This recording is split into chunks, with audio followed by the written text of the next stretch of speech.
Ay, pangalo ka.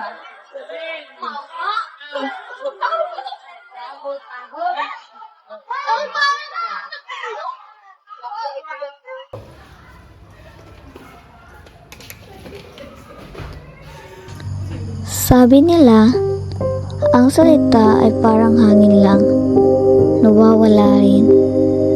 Pero bakit sa tuwing magsasalita sila, parang bawat kataga ay may bigat na unti-unting lumulunod sa akin.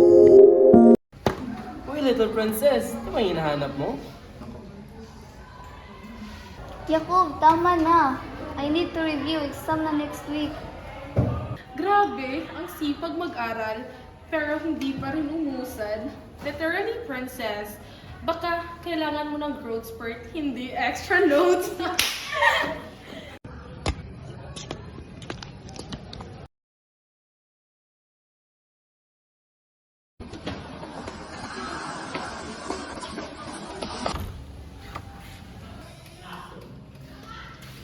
Enough! Sit, everyone. I have an important to do. Kaya hinaan nyo ang inyong mga boses para di kayo makadisturbo.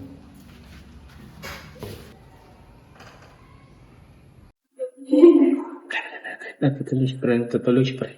Ano ang plano nito? Di ka pa rin tapos. Malalaman Ano natin yung bukas. Malalaman natin bukas, pre. Uy, parang bang isang duwende.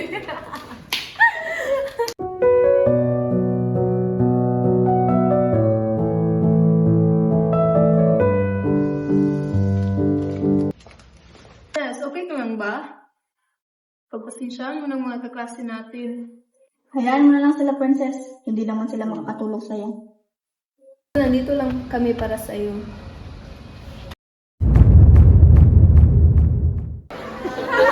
Come on, princess! Kamutin mo! Oh, baka! She's a liar!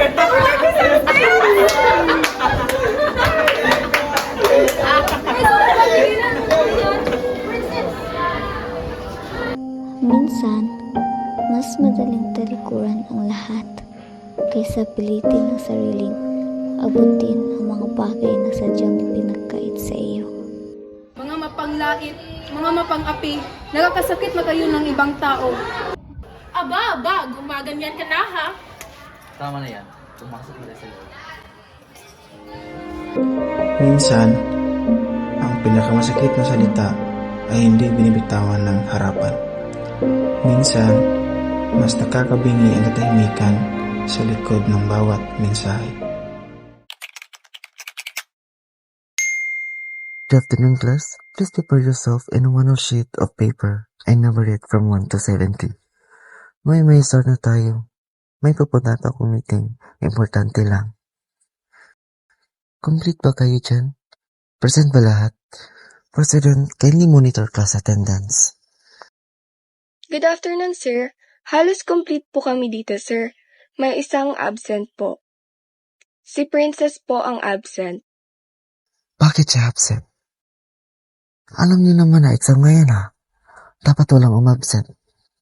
Pero sir, di namin alam saan nagpunta si Princess. Nakita ko pa siya kanina naglalakad pero I don't know po sir if papasok siya dito sa classroom. Di ako mag-start kapag di kayo kompleto. Ibabagsak ko kayong lahat. Huwag naman, sir. Hahanapin po namin si Princess ngayon, sir. Siguraduhin niyo makompleto kayo pagbalik ko. Okay po, sir. Sa gitna ng kaguluhan, doon lang natin napagtanto ang halaga ng isang tao. Kung kailan wala na siya, ang isang maliit na espasyo sa silid-aralan, biglang naging isang malaking bakante na mahirap punan. Di ba kasama niyo si Princess kanina? Yes, Princess. Bigla lang siya nawala eh. Nasaktan yun, kaya umalis sila kasi ng bully. Walang iya yun sila. Ay, sige, magtulong-tulong na lang tayo sa paghahanap sa kanya.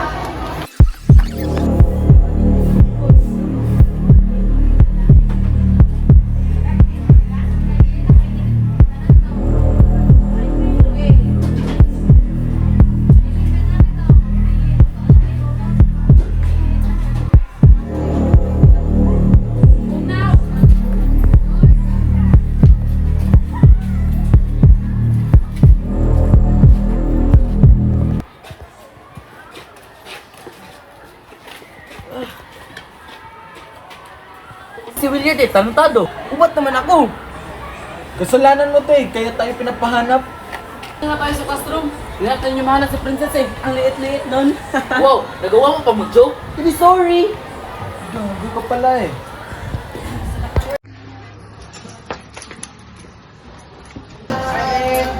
Ano ba to? Pinapirapan pa tayo maghanap eh. Kasalanan mo to. Anong ako? Tayo, hoy! Nasaan ba si Princess ngayon? Ang init-init na dito. Ay, nalibot na natin ang buong gym. Wala pa rin si Princess. Si Sarah?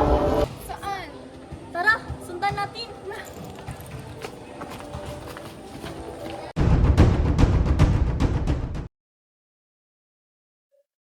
Princess, we've been so worried about you. I'm really sorry kung ngayon ko lang na-realize ang sobra mong pagkapagod. I may not fully understand everything you're going through, pero kung gusto kong malaman mo na teacher mo ko, I'm here for you. You don't have to be alone up here just to feel like you can breathe again. Sir, is it my fault ba na ganito lang ako? Sabi nila invisible daw ako. Nawala akong space sa room kasi hindi naman daw ako napapansin. Minsan, naniniwala na rin ako sa kanila na baka nga hindi ako bilang doon. No, Princess. Never think that. Sila ang may problema, hindi ikaw. They were so focused on how short you are na hindi na nila nakita ang how big your potential is. You're one of my brightest students and it's my failure as a teacher na hindi ko nararamdaman na you were drowning in your words. So, Princess!